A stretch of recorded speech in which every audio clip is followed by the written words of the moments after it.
আসসালামু আলাইকুম। Messrs Talukdar and sons পর্ব 15। লেখিকা ইস্তাতারা ইতি।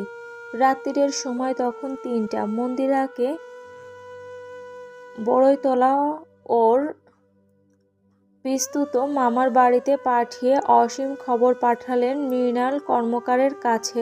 ওই অত রাতেই সাদ গিয়ে তালুকদার ম্যানশনে উঠল। শাহনাজকে নিতে এসেছে সে। মন্দিরার মায়ের মানসিক পরিস্থিতি কেমন তা জানা নেই কারো। এমত অবস্থায় একজন মহিলা মুরব্বী প্রয়োজন বৈঠকে। শাহেদ টের পেল বাইরের শব্দ হয়েছে। সাদের গলাও টের পেল। উঠবে বলে চোখ খুলে দেখল বুকের ওপর লেপ্টে শুয়ে আছে নাফিয়া। মাথাটা আলগোছে সরিয়ে বালিশে রেখে দীর্ঘ সময় অপলক চেয়ে থাকলো। চেহারায় একটা ভারী ভাব এসেছে নাফিয়ার। পূর্ণবয়স্ক নারী বলে, তবে এই রূপটা আরো বেশি স্নিগ্ধ নাফিয়ার। সেই তরুণী নাফিয়ার মুখটা হঠাৎ চোখের সামনে ভেসে উঠল। শাহেদের ঝালমলে সেই মুখটা। অসীম তালুকদার জোরাজুরি করে বিয়ে ঠিক করেছিলেন 8 নম্বর ইউনিয়নের হাওলাদার বাড়ির এক এতিম মেয়ের সাথে। কাকার কাছে মানুষ সে মেয়ে নাকি আবার ঢাকা ভার্সিটিতে পড়ে। শাহেদের চেয়ে 5 বছরের ছোট। বিয়ের আগে একদম পাত্তা দিয়ে দেখেনি শাহেদ মুখটা যদিও, তবে বাবার কসমের বিরুদ্ধে যাওয়ার মানসিক ক্ষমতা শাহেদের ছিল না। চুপচাপ বিয়ে করলো। পাত্রীর সাথে কথা বলল না। খালাদের কাছে শুনেছিল পাত্রী নাকি বেজায় লাজুক, বেজায় সরল। এই বিয়েতে খুব খুশি সে। শাহেদ ভীষণ সুন্দর, লম্বা চওড়া সুঠাম পুরুষ। তার ওপর অসীম আর শাহনাজের অমায়িক ব্যবহার দেখে সরল নাফিয়া খুশি হবে এটাই স্বাভাবিক। কিন্তু বেশিক্ষণ ওই খুশি নাফিয়া থাকেনি। বাসর রাতে শাহেদ বলে দিল, একজনকে প্রচণ্ড ভালোবাসছিলাম আমি। তোমাকে মানতে একটু সময় লাগবে। আদৌ মানতে পারবো কিনা জানি না। ক্ষমা চাইছি, বুঝতে পেরেছ? বেনারসি পরনে ঝলমল করতে থাকা অপ্সরার ন্যায় নাফিয়ার কালো হয়ে যাওয়া মুখটা তখন দেখেছিল শাহেদ। কাঁদেনি নাফিয়া। দীর্ঘ সময় নীরবতা পালন করে শুধু মাথা নিচু করে নিষ্প্রাণ গলায় জবাব দিয়েছে, জি, বুঝতে পেরেছি। এরপর কত অবহেলা। একটা হালাল সম্পর্কে একজন স্ত্রীকে তার হক দিতে কত অবহেলা করেছে শাহেদ। তার ইয়ত্তা নেই। কত সরল সুন্দর মেয়েটিকে একজন স্বামী হয়ে সব সময় কতবার যে অস্বস্তিহীনতায় ভুগেছে তার ইয়ত্তা নেই। মেয়েটা শুধু চুপচাপ গৃহস্থলীর কাজ করে যেত, পড়তো। অবশ্য ঢাকা গিয়ে ক্লাস করতো না। কোভিডের জন্য বিশাল ছুটি ছিল তখন তার শিক্ষার্থী জীবনে। তবে এর মাঝে একদিন শাহেদের বুকে ঠাঁই হয়েছিল নাফিয়ার। ঝড়ের এক রাতে জরাক্রান্ত নাফিয়া প্রলাপ বকেছিল, কেঁদে কেঁদে বলেছিল, তালাক দিতে পারছি না আমি, আমার ওই সাহস নেই। বিয়ে তো একবারই হয় বলুন, এটা আমি বিশ্বাস করি। কেন ডিভোর্সি ট্যাগ লাগাবো বিনা দোষে? আপনি আমাকে একটা সুযোগ দিন। ও মেয়ের কথা আমি ভুলিয়ে দিব। আপনাকে আমার মাথার তাজ করে রাখবো। এত অনাচার করবেন না। আমি আপনার বউ। আপনি একটু দেখুন আমাকে। ওই রাতে জ্বরের ঘোরে নাফিয়ার আকুতির কথা স্বয়ং নাফিয়াও জানে না, শুধু শাহেদ জানে। কিছু সময়ের জন্য শাহেদ শুধু ওই আকুতিতেই বশ হয়ে পিছুটান ভুলেছিল। নির্দ্বিধায় শাড়ির আঁচল টেনে খুলেছিল নাফিয়ার। তারপর ঝড় শেষে দুটি দেহ ও একটি সংস্পর্শের মিলন। তারপর দুটি দেহ ও একটি সম্পর্কের মিলন শেষে নাফিয়ার জ্বর শেষে ভোর সকালে আলোয় নাফিয়া শাহেদকে দেখে বিভ্রান্ত হয়েছিল যখন। শাহেদ হেসে ওঠে আরও এক দফা বুকে টেনে বলেছিল, সুন্দর ও শুভ সকাল নাফিয়া। কাল রাতে জ্বরের ঘোরে তুমি আমাকে কেঁদে কেঁদে বলেছ, আমায় একটু দেখুন, আমায় একটু দেখুন। আমি কি একটু বেশিই দেখে ফেলেছি বউ? নাফিয়া সমুদ্রের ঢেউয়ের মতো আছড়ে পড়ে গর্জন করে কেঁদেছিল নিজের জীবনের পরিপূর্ণতায়। ও বেচারি তখন ভেবেছিল ওর স্বামী ওকে ছুঁয়ে দিল মানেই ওর হলো সে। ওর সরল মনে দ্বিধা ছিল না। ভালোবাসা না থাকলে শাহেদ ওকে ছোবেই বা কেন? ভালোবাসা না থাকলে শরীরে আকর্ষণ তো আসার কথা না। নিশ্চয় এতদিনে ও সক্ষম হয়েছে স্বামীর মন ছুঁতে। এটাকেই প্রাপ্তি ধরে কেঁদেছিল সুখের কান্না। আজও সেই সরল মেয়েটা মনে হচ্ছে ঘুমের মধ্যেই কাঁদছে। বাচ্চাদের মতো ঠোঁট উল্টিয়ে ঘুমায় বলেই এটা মনে হয়। শাহেদের দৃষ্টি দৃঢ় হয়। ধীরে ধীরে সেই দৃষ্টিতে মলিনতা জমে।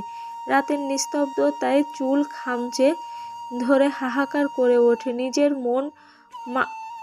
নিজের ওপর মাঝে মাঝে বিতৃষ্ণায় হয়ে ওঠে শাহেদ। এখন ঠিক সেই সময়টা। ওপাশে সাদ মাকে বোরখা পরে তৈরি হয়ে নিতে তাড়া দিচ্ছে। সাউকি ঘুম থেকে উঠে নিজেও যেতে চাইল। শাহেদ উঠল, গায়ে শার্ট চাপিয়ে ওঠার আগে নাফিয়ার দিকে আবার তাকালো। নাফিয়ার গায়ে পাতলা চাদরটা টেনে দিল ভালো করে। অর্ধনগ্ন এলোমেলো বেশে ঘুমে আচ্ছন্ন নাফিয়া। এই অকৃত্রিম সৌন্দর্য শাহেদের চোখে বিধে ওর চোখ অন্ধ করে দিতে চাইল। আচ্ছা, যখন সব জানবে নাফিয়া চিরাচরিত বাঙালি সরল বউদের মতো কেঁদে কেঁদে প্রশ্ন করবে, আমার মধ্যে কি খামতি ছিল শাহেদ? একটা খামতি দেখাও। তুমি কেন আমার বিকল্প খুঁজে নিলে? তখন শাহেদ কি জবাব দেবে? বউ হিসাবে নাফিয়া অমৃতার থেকে সব ধরনের যোগ্যতার দিক থেকে একটু এগিয়েই আছে বরং। তবুও শাহেদ ওর ওপর জীবনের না পাওয়া হাহাকারকে ছুঁতে হঠাৎ মরিয়া হয়ে নাফিয়ার কলিজা বরাবর কুড়াল বসিয়েছে ১.৫ বছর আগে বিয়ের কাগজে সই করে। এটা নাফিয়ার মধ্যে কোনো খামতির জন্য নয়, বরং শাহেদের কাপুরুষ মনের লোভের জন্য হয়েছে। এটুকু স্বীকার করে মেয়েটাকে দুটো সান্ত্বনার কথা বলতে পারবে? নাফিয়া তখন ওর সান্ত্বনা নেবে? নাফিয়া ভীষণ নরম একটা মেয়ে, পাগলামি করে করে শেষ হয়ে যাবে। তখন শাহেদ ভালো থাকবে? শাহেদ বড় করে শ্বাস ফেলে মাথা ঝাঁকায় বার কয়েক। আবার মাথায় চাপ লাগছে তার। আপাতত কিছু ভাবতে চায় না। কটা দিন একটু স্বস্তিতে কাটাতে চায়। ধীর পায়ে গিয়ে দরজা খুলল শাহেদ। এবার বেরিয়ে জানতে চাইল ঘটনা। সবটা শুনে ও বেরুতে চাইলে সাদ নামতে দিল না ভাইকে। শক্ত করে বলল, সদর দরজা লক করে রুমে যান ভাইয়া, আমরা রওনা দেব। ভাবিকে বলবেন কালকের ব্রেকফাস্ট নিয়ে কোনো পাড়াপাড়ি যাতে না করে। সম্ভবত দুপুরের আগে ফিরতে পারবে না বাড়িতে। ওদিকে মেলা ঝামেলা, আপনারা ঘুমান। ব্যাংকলোনি রোডের একটা বিস্তৃত জায়গা জুড়ে মৃণাল কর্মকারের ডুপ্লেক্স বাড়িটা। বিশাল এর বৈঠকখানা। ছড়িয়ে ছিটিয়ে আছে চেয়ার। মুখোমুখি বসেছে সকলে। মন্দিরা কক্ষের এক কোণে মাথা নিচু করে বসে আছে। ওকে দুপাশ থেকে ধরে দাঁড়িয়ে আছে শাহনাজ আর আফসানা। নিসাকে এখানে অন্যের বাড়িতে আনতে অনুমতি দেয়নি অসীম। সিমিন আর নিসা আমতলার পাড়ের বাড়িতে। মন্দিরার মুখটা ভীষণ কালো দেখাচ্ছে, দুগাল লালচে। ফেরার পরে ওর মা কমলিকার হাতে চড় খেয়েছে সপাটে। ওর বাপ ভাইরা অবশ্য এখনো কিছু বলেনি। বসার ঘরে রাজকীয় বড় সোফায় অবিচল বসে আছে ৩ ছেলে আর বাবা। সবার মুখ থমথমে। অসীম তালুকদার পরিস্থিতি স্বাভাবিক হতে সময় দিলেন হালকা। আপাতত পারছেন কমলিকার সাথে। সুরঞ্জিত রয় আর মিনতি সুব্রতকে নিয়ে একপাশে বসে আছে। সাদ আর সাউকি একপাশে দাঁড়িয়ে। সুরঞ্জিতকে আসার পর থেকে অসীম তালুকদার অবশ্য আড়ালে নিয়ে ২ কথা বুঝিয়েছেন। ভাই ছেলে মেয়ে দুটোর জীবনের প্রশ্ন। এতে দোষের কিছু আসলেই দেখছি না। দুজন দুজনের উপযুক্ত ভীষণ। তুমি রাজি হয়ে যাও সুরঞ্জিত, মেনে নাও মৃণালের মেয়েকে। সুরঞ্জিত কিছুক্ষণ কাচুমাচু ভঙ্গিতে বসে থেকে মুখ খুললেন। মৃণালের সাথে আমার দ্বন্দ্ব, তার মেয়ের সাথে নেই। যদি আমার ছেলেকে এতটাই ভালোবাসে তবে আসতে পারে আমার বাড়িতে, আমার দরজা খোলা। আমি কখনোই চাইবো না আমার ছেলের জন্য কোনো মেয়ের জীবন নষ্ট হোক, কোনো মেয়ে বদনামে জড়াক বাড়ি থেকে পালিয়ে। তুমি কথা বলে দেখো অসীম মৃণালের সাথে, আমার বিয়েতে আপত্তি নেই। সুরঞ্জিত সম্মতি দিলেও মৃণালরা এ পর্যন্ত চুপচাপ। চার বাপ ছেলের মুখে চাপা ক্রোধ স্পষ্ট, কিন্তু পরিস্থিতি বুঝে কেউ মুখ খুলছে না। মন্দিরার পালানোর ব্যাপারটা নিয়ে এখনো জলঘোলা হয়নি বরগুনাতে। তারা চেঁচিয়ে সর্বনাশ করতে ইচ্ছুক না। অসীমই পরিবেশের নিস্তব্ধতা ভাঙলেন, গলা খাকারি দিয়ে নম্র স্বরে মৃণালদের উদ্দেশ্যে করে বলতে লাগলেন, ভাই এবার অন্তত মেনে নাও, কোনো অসুবিধা নেই তো, সংসার ওরা দুজন করবে। তোমরা তো নও, তোমরা তোমাদের ব্যবসায়িক দ্বন্দ্ব ব্যবসার জায়গায় বজায় রাখো, ওদের দুজনকে একা ছেড়ে দিয়ে। সুব্রত খুবই চমৎকার একটি ছেলে, এটা কিন্তু তোমরাও জানো। খামোকা ঝামেলা করো না, মন্দিরাকে ভালো রাখবে ও। কথাটা শেষ হতেই ওদের চার বাবা ছেলের ঠান্ডা দৃষ্টি স্থির হলো সুব্রতর মুখে। খানিক বাদে দৃষ্টি নামিয়ে নিজেরা কিছুক্ষণ চোখ চাওয়াচাই করলো।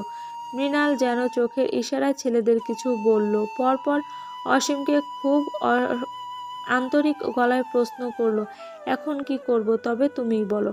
অসীম খুশি খুশি গলায় বলল, এখন কিছু করার দরকার নেই, দুটো দিন সবাই ঠান্ডা থাকো, নিজেদের মনকে বোঝাও তোমরা বড়রা, তারপর সবাই মিলে বসে বিয়ের দিন তারিখ ঠিক করব। তবে এই বিয়ে কিন্তু হবে মৃণাল, সুরঞ্জিত তোমাকেও বলছি, তোমরা যদি আর ব্যাগরা দাও তবে আমি কিন্তু ছেলে মেয়ে দুটিকে নিজ দায়িত্বে বিয়ে করিয়ে দেব। আফটার অল আমি ওদের অসীম কাকা। হা হা হা হেসে অসীম পরিস্থিতিটাই আরও হালকা করতে চাইল। তার সাথে তাল মিলিয়ে হাসলো সুরঞ্জিত, কিন্তু মৃণালরা নির্বিকার। কেমন রোবটিক গলায় মৃণাল বলল, ঠিক আছে ভাববো, চিন্তা করবে না। পরিস্থিতি তখনও থমথমে। সুব্রত আর মন্দিরা উঠে দুই পরিবারের সবাইকে প্রণাম করতে লাগলো। সুব্রতর পরিবারের সবার মনে বিয়ে নিয়ে সংকোচ থাকলেও মন্দিরার মাথায় হাত রেখে আশীর্বাদ করলো সহসা। কিন্তু মৃণালরা তেমন একটা পাত্তা দেয়নি সুব্রতকে। অবশ্য সেই ভোর রাতে মৃণাল চা নাস্তার আপ্যায়ন করেছে সবাইকে। মৃণাল কর্মকারে ডুপ্লেক্স বাড়ি ছেড়ে বেরিয়েছে সবাই ঠিক ফজরের আজানের আগে আগে। ওরা সকলেই অত রাতের রিক্সা গাড়ি কিছুই পাওয়া যায়নি। সুরঞ্জিত রয় লিফট দিতে চাইলে অসীম নিলেন না। ঘুরে বাকিদের দিকে তাকিয়ে দাঁত বের করে হেসে বলে, এবার সময় হয়েছে একটা গাড়ি নেওয়ার। বড় বৌমা ঠিকই বলে, ব্যাংকে টাকা জমিয়ে রেখে লাভ কি, যদি এই ভোর রাত্রিরে এভাবে হেঁটেই যেতে হয়। সাদ ব্যস্ত হয়ে কাউকে কল দেওয়ার চেষ্টা করছে, তাকে না পেয়ে ঘুরে বাবাকে বলল, আপনি দাঁড়ান আব্বু, কষ্ট হলে হাঁটতে হবে না, আমি এই ছুটে আমার বাড়িতে গিয়ে বাইকটা আনছি, নামিয়ে দিয়ে আসবো আপনাদের বাড়িতে। ওর কথার পিঠে সাউকি ব্যস্ত হলো, না আমি যাই। ভাইয়া তুমি বাইকের চাবি দাও, আমি তোমার চেয়ে বেশি দ্রুত দৌড়াতে পারি। অসীম তালুকদার কিছুক্ষণ চেয়ে নিজের ছেলে দুটোর মুখ দেখলেন। এ যেন ছোটবেলার সেই দৃশ্যটা। একদিন অসীম ছেলেদের সাথে নিয়ে বাড়ির পেছনে বাগান পরিষ্কার করতে নেমেছিলেন। হঠাৎ হাত কেটে যাওয়ায় ছেলেদের মধ্যে প্রতিযোগিতা হয়েছিল, কে আগে দৌড়ে বাবার জন্য স্যাভলনার তুলো আনতে পারে। সাউকি ঠিক এভাবেই সাদ আর শাহেদকে বলেছিল, আমি তোমাদের চেয়ে বেশি দ্রুত দৌড়াতে পারি ভাইয়া। অসীম নিভৃতে শ্বাস ফেলে নিজের ধ্যান ভাঙলেন। তার চোখে জল এসেছে কোনো এক অজানা কারণে। এক্ষুনি ফজর হবে। তিনি জায়নামাজে মাথা ঠেকিয়ে আবার আরও একবার ছেলেদের জীবনের উন্নতি চাইবে। তার এই বিগড়ে যাওয়া অথচ কি সরল ছেলেগুলোর জন্য 5 বেলা দোয়া করবেন না তিনি? অসীম সাদের দিকে তাকিয়ে ঠান্ডা গলায় বলল, বাইক আনতে হবে না, আমি তোমার বাড়িতেই যাব, কিছু কাজ আছে আমার তোমার সাথে। অবাক সাদ বলল, কি আব্বু? কি কাজ আব্বু? সেটা গেলেই দেখতে পাবে, চলো। আর দুঃখিত, হাতে টাকা থাকলেও দোকান খোলা নেই, তাই তোমার বাড়িতে কিছু নিতে। সরি। অবাক সাদ বলল, কি কাজ আব্বু? সেটা গেলেই দেখতে পাবে, চলো। আর দুঃখিত, হাতে টাকা থাকলেও দোকান খোলা নেই, তাই তোমার বাড়িতে কিছু নিতে পারছি না, প্রথমবার যাচ্ছি, কিছু মনে করো না। আবার বাবার উপর কি ভীষণ রাগ হয়েছে একথা শুনে সাদের, সেটা শুধু সাদই জানে। কখনো বাবার ওপর অভিমান না করা সাদেরও আজ অভিমান হলো। এতটা ফর্মাল সম্পর্ক হয়ে গিয়েছে তাদের। সাদ ঘৃণ্য, তবে ছেলে হিসেবে এতটাই দূরের অভিমান অবশ্য চাপা পড়েছে। বাবা আজও প্রথম তাদের বাড়িতে যাবে, সেই আনন্দের ভারে নতমস্তকে বিনয়ী সুরে বলল, কিচ্ছু মনে করিনি আব্বু, আপনি চলেন। দরজা খুলল নিসা। আপেল চিবুচ্ছিল সে। মুখ ভর্তি আপেল নিয়ে ঢোক গিলে শ্বশুরকে লম্বা সালাম দিয়ে শাড়ির ঘোমটা আরও টেনে নিল মাথায়। স্বামীর থেকেও এই শ্বশুরবাবাকে দেখে তার ভয় হয় বেশি। এই শ্বশুরবাবাকে বাঘ মনে হয় আর স্বামীকে বাচ্চা ভাগ, তাই ভয়টা একটু কম। অসীম সালাম নিলেন না। পুত্রবধূর আস্তে করে বললেন, আজানের সময় সালাম দিতে নেই, কিছু খেতে নেই, মুখ থেকে ফেলো ওসব। নিসা ঘাবড়ে গিয়ে লজ্জা পেয়ে ভেতরে ছুটে গিয়ে কুলি করে এলো। বাকিরা বসলো বসার ঘরে। অসীম তালুকদার মেজ ছেলেকে উদ্দেশ্য করে বলল, মসজিদ এখান থেকে দূরে, যাব না, কলঘরটা দেখিয়ে দাও, অজু করে আসি। আর বাই দ্য ওয়ে, জায়নামাজ আছে এ বাড়িতে? আমার তো মনে হয় না। সাদের পিঠ দিয়ে এবার শীতল স্রোত বইল। অত কঠিন ভারী কি মুখটাও আতঙ্কিত লাগলো বাবার এই প্রশ্নে। ঘাড় চুলকে আমতা আমতা করে বলল, আব্বু মানে বউকে পয়নামা কি কিনে দিয়েছ? শুনলাম বহুত পয়সা আছে নাকি তোমার, বউ চালানোর মতো। এবার আরও বেশি শক্ত অসীমের গলা। সাদ নত স্বরে বলে, জি দিয়েছি। পয়নামার সাথে নতুন বউকে জায়নামাজ কিনে দিতে হয়, তখনও জায়নামাজ কেনা হয়নি। সাদ কি বলবে ভেবে পাচ্ছে না। জায়নামাজ তো কিনে দেয়নি সাদ, ও শুধু আর চোখে ভেতরের ঘরে তাকাচ্ছে। নিসা যদি এই দৃশ্য দেখে তবে সাদ শেষ লজ্জায়। এভাবে কথায় কথায় বাবার কাছে ঝাড়ি খাওয়া পুরুষকে বউ মান দিতে চাইবে না। অসীম এবার শাহানাজের দিকে তাকালেন, বললেন, এত কিছু লুকিয়ে দাও এখানে, সোনার চুড়ি দাও, চেইন দাও, কখনো একটা জায়নামাজ পাঠানোর কথা মনে হয়নি পুত্রবধূকে, তাই না? শাহানাজ বিব্রত ভঙ্গিতে দাঁড়িয়ে আছে। বিড়বিড় করলেন, একটা সাধারণ জায়নামাজ রাখবে না স্বামী স্ত্রী, এতটাও খতিয়ে আমি ভাবিনি। ওপাশ থেকে তখন ধীর পায়ে বেরুলো নিসা। হাতে তার একটা ভাঁজ করে রাখা জায়নামাজ শ্বশুরের হাতে ধরিয়ে দিয়ে বলল, বড়ভাবি দিয়ে গিয়েছিলেন বাবা, আমি এটাতে নামাজ পড়ার চেষ্টা করি। বলেই আবার ছুট লাগালো ভেতরের ঘরে। অসীম দাঁড়ালেন বাইরের ঘরে নামাজে। তার পেছনে দাঁড়িয়ে গেল সাউকি বাধ্য ছেলের মতো। সাদ দাঁড়িয়ে রইল অপ্রস্তুত ভঙ্গিতে। রান্নাঘর থেকে টুংটাং আওয়াজ শোনা যাচ্ছে। নিসা বিভ্রান্ত মুখটা নিয়ে চায়ের পাতিল হাতে চুলার সামনে দাঁড়িয়ে আছে। সাদ সেখানে গিয়ে উকি মারল বউকে গাঢ় দৃষ্টিতে লক্ষ্য করে থমথমে গলায় বলল, চা পাতি নেই। নিসা কাঁদো কাঁদো মুখ করে ফেলল। মাথা ঝাঁকিয়ে বোঝালো, নেই। ভীষণ খারাপ লাগছে তার। আজ এই প্রথম শ্বশুর শাশুড়ি এলো আর আজই চাপাতি শেষ। সাদ মাথা চুলকে কিছু ভাবে। বাড়িওয়ালার বাড়িতে কিছুতেই চাপাতি ধার চাইতে যেতে দেওয়া যাবে না নিসাকে। এসব সাদ পছন্দ করে না। এই ফজরের ওয়াক্তে দোকানও খোলা থাকবে না। তাই অগত্যা বলল, ডিম পোস্ট করো, ফল কাটো, চাটা আরেক দিন খাইয়ে দেবে। আর আমাকে বলতে হয়তো নিশামণি বাড়িতে কোন কোন জিনিস ফুরিয়ে যায় সেটা আমি তো জানতে পারি না। তুমি না বললে, তাই না?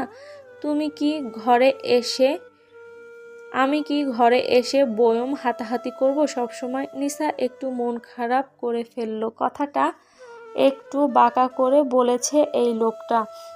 এতটাও বাঁকা করে বলার মতো কাজ নিশা করেনি। এই অল্পতেই যদি এতটা বিরক্তি দেখায় তাহলে বড় বড় ভুল করলে নিশাকে কি কি শোনাবে? বড় ভাবি মাঝে মাঝে ঠিকই বলে, গিরগিটির চেয়েও গিরগিটি এই স্বামী প্রজাতি। কখন তাদের গদগদ কথা বলতে ইচ্ছা করে, কখন আবার বিরক্ত সুরে বলতে ইচ্ছে করে, সেই তাল এরাও জানে না। মন খারাপ করেই নিশা ফল কাটতে লাগলো, নাশপাতি আর আপেল। সাদ চুপচাপ দেখতে লাগলো নিশার কালো মুখ, হাসতে লাগলো একা একা। যাবে না সে এবার সরি বলতে? এটা তেমন কোনো দোষ নয়। সংসারের স্বামীদের সব দোষ আসলে দোষ নয়। এই যে কড়া করে একবার বলেছে, এরপর থেকে এই মেয়ে প্রয়োজনীয় জিনিসগুলো তাৎক্ষণিকভাবে টুকে রাখবে কলমে, আলসেমি করবে না। এটা পজিটিভ দিক সাদের এই হুট করে বলা কটু কথার। তাই সাদ সরি বলবে না। আর সব সময় সব ব্যাপারে সরি বলতেও নেই স্বামীদের। কিছু জিনিস এড়িয়ে যেতে হয়। বউয়ের কিছু কিছু অভিমান দেখেও না দেখার ভান করতে হয়। সবসময় এত আহ্লাদ করতে নেই। সাদ নিজের মনে আদর্শ স্বামিত্বের বৈশিষ্ট্যগুলি সাজাচ্ছিল যখন তখন এক মৃদু শব্দ হলো, ইস বলে নিশা কাটা আঙুলটা অন্য হাতে ধরল। রক্ত বেরোচ্ছে ফিনকি দিয়ে। হতভম্ব সাদ গিয়ে খপ করে ধরল সেই হাতটা, কাছে টেনে ব্যস্ত হয়ে বলল, কেটেছ কিভাবে? অন্যমনস্ক ছিলে নাকি আমার উপর জিদ দেখিয়ে? জলদি জবাব দাও। ব্যথাতুর চোখ দুটো তোলে নিশা, অবাক গলায় বলে, জবাব জলদি কেন চাইছেন? উত্তর কোনটা দিলে কি করবেন? সাদ পানি ঢালতে লাগলো রক্ত ভেজা আঙুলটাতে, ঠান্ডা গলায় বলতে লাগলো, অন্যমনস্ক হয়ে কাটলে এ যাত্রা না বকে ছেড়ে দেব, আর আমার উপর জেদ দেখিয়ে কেটে ফেললে একটা থাপ্পড় দিব। নিশা তাকিয়ে থাকে ফ্যালফ্যাল করে। ততক্ষণে সাদ ফার্স্ট এড বক্স এনে আবার ধরেছে নিশার হাত। বলে, এভাবে তাকিয়ে না থেকে বলো, আমার প্রতি জেদ দেখিয়ে কেটেছ? নিশা মাথা নাড়ায়। সাদ গজ কাপড় ওই আঙুলে পেঁচিয়ে দিয়ে বলে, গুড, বেঁচে গেলে। এক্সেস হয়ে যেত তবে। আমি এতটাও চড়া ধমক দেইনি যতটা মুখটা কালো করেছ। নিজেকে একটু একটু করে সওয়াতে শেখো নিশামণি। সংসারে দুই একটা স্বামীর অকারণ ধমক না থাকলে সে সংসার নিরামিষ। এ কথা কে বলল? আব্বু সবসময় বলে আম্মুকে মজা করে। বলতে বলতে হাসে সাদ। নিশাও হেসে ফেলে ফিক করে। হাসতে হাসতেই বলে, এটা আবার শ্বশুর বাবার কেমন যুক্তি? ধমক না থাকলে নিরামিষ কি করে হয়? সাদ নিজের হাসি থামিয়ে নিশার সেই মিষ্টি হাসি কিছুক্ষণ দেখে নিশার কাছে এগোয়। ঘন স্বরে বলে, ব্যাখ্যা দেব? নিশা কিছু বুঝে ওঠার আগেই ওকে আগলে নিল সাদ। পেছনের কোমর পেঁচিয়ে ধরে ওর আহত আঙুলটাকে আর এক হাতের মুঠোয় পুরল নিরাপত্তার বেষ্টনী দিয়ে। নিশাকে এই ভোরবেলা চূড়ান্ত হতবাক করে দিয়ে রক্তিম ললাটে চুমু খেল। নিশা চোখ বুজিয়ে নিয়ে শুধু অনুভব করল খসখসে চোয়ালের প্রহার। সাদ ওর কানের কাছে বলল, ব্যথা দিচ্ছি? এই যে আমাদের সংসার, এই সংসারে আমি স্বামী তুমি স্ত্রী, সব ভালো ভালো চলছিল, কেমন একঘেয়েমি, হঠাৎ অকারণ ধমকানোর ফলে তুমি মন খারাপ করলে, আমাকে ব্যাপারটা হিট করলো। আমি সরি বলবো না মনস্থির করেও তোমার গালে অবধি চুমু খেলাম দরদ দেখিয়ে। আমি না ধমকালে এই এত সব হতো? একঘেয়েমি ভালো? রাগ নেই, মুখ কালো করা নেই, সপাটে চুমু নেই, সেটা নিরামিষ। সাদ ঠোঁট সরায়নি নিশার গাল থেকে। নিশা কাঁপছে। লোকটার কি মাথা খারাপ? এমনিতে কাছে আসে না, অথচ হুটহাট এমনতর কাণ্ড করে বসে। এসবের সময় নিশার সাদকে সরিয়ে দেওয়া উচিত, কিন্তু ও পারছে না, বরং ওর ভালো লাগছে। নিসা আসলে খুব খারাপ, ওই রুম্পাদের থেকেও মিনমিনে খারাপ, বেহায়া আর গোপনে নির্লজ্জ। বাইরে থেকে শাহানাজ ডাকলো সাদকে। সাদ মিয়ে যাওয়া মেয়েটির থেকে সরে দাঁড়ালো তৎক্ষণাৎ। নিসা লজ্জা পেয়ে ঘুরে আবার ক্ষত নিয়ে ফল কাটতে ব্যস্ত হলো। এই স্বামী স্ত্রীর অহেতুক মান অভিমান আর অল্প ছোঁয়াছুঁয়ির গল্পটা ওই রান্নাঘরে ওখানেই শেষ হলো। সাদ প্রেম করবে না, সোজা বউ ঘরে তুলবে ভেবে সিদ্ধান্ত নিয়েছিল কোনো এক সময়। কিন্তু প্রেম ছাড়া কি দুনিয়া চলে? এই হুটহাট আচরণগুলি সাদের হুটহাট জেগে ওঠা প্রেম। একটু আগে লাগিয়ে দিয়ে গেল বউয়ের গালে, কিন্তু সেই প্রেম যে নিসার পেট অবধি পৌঁছেছে। সে মেয়ে তো এদিকে একা একা স্বপ্নালু দৃষ্টিতে হাসতে হাসতে সিদ্ধান্ত নিয়েছে আজ রাতে নিজে থেকে শাড়ি টাড়ি পরে গুছিয়ে যাবে লোকটার কাছে। লোকটা তাকে বেহায়া ভাবলে ভাবুক গে, এই ছোঁয়াগুলো দারুণ তো, ভীষণ দারুণ। লোকটা কেন কিপ্টের মতো অল্প করে দেয়, তাও বিভিন্ন অজুহাতে? এ মশকরা নাকি? শাহানাজ ডাকছিল সাদকে, অসীম ডাকতে বলেছে তাই। সাদ গিয়ে বাইকে বলল, ডিম, ফল, মাখন, ব্রেড রেডি করে আনছে নিসা, চা পাতি নেই। অসীম তখন তাড়া লাগিয়ে বলল, সে ঠিক আছে, তাড়াহুড়ো করার দরকার নেই। তুমি একটা পাঞ্জাবি পরে আসো চট করে, আছে না সাদা পাঞ্জাবি? সাদ আবার অবাক, বলল, আছে, কিন্তু কেন? নিসার বড় বোন রিমার বাড়িতে যাব, ব্রাঞ্চ রোড, সেখানে কি? নিসার হাত চাইবে গিয়ে, ওর হাত পা সবই তো এখানে, ওগুলো আবার নতুন করে চাওয়ার কি আছে? সাদের ফাজলামি ধরনের কথায় এবারও একটা জমিয়ে ধমক দিল অসীম। বলল, ওর অদৃশ্য একটা হাত রেখে এসেছ ওর ওই অভিভাবকের কাছে, যাকে তুমি অভিভাবক হিসাবে মানতে নারাজ। ওটা আনবে চেয়ে আজ। অর্ধেক কাজকারবার আমার পছন্দ নয়। কথা না বাড়িয়ে তাড়াতাড়ি তৈরি হও, আমার সাথে চলো। সাদ পুরোপুরি বিভ্রান্ত। হুট করে একটা ডিসিশন নেওয়ার স্বভাব সে অসীমের থেকে পেয়েছে নাকি অসীম তার থেকে পেয়েছে সে বুঝতে পারছে না। আপাতত এই বিষয়টা বুঝতে চাইছেও না সে, শুধু আর চোখে ভেতরের ঘর দেখছে। নিসা অসীমের এই ধমকানোটাও দেখেনি তো? বাপের থেকে হুটহাট ধমক খাওয়া ছেলেকে আবার স্বামী হিসাবে খুব একটা মান দিতে চায় না বউরা। চলবে। আমাদের গল্পটি যদি ভালো লেগে থাকে অবশ্যই একটি লাইক দিয়ে যাবেন এবং এই গল্পের পরবর্তী পার্ট দেখার জন্য আমাদের চ্যানেলটি সাবস্ক্রাইব করে যাবেন এবং আমাদের চ্যানেলে নিত্য নতুন ভালোবাসার গল্পগুলো পেতে বেল বাটন অন করে রাখবেন। ধন্যবাদ।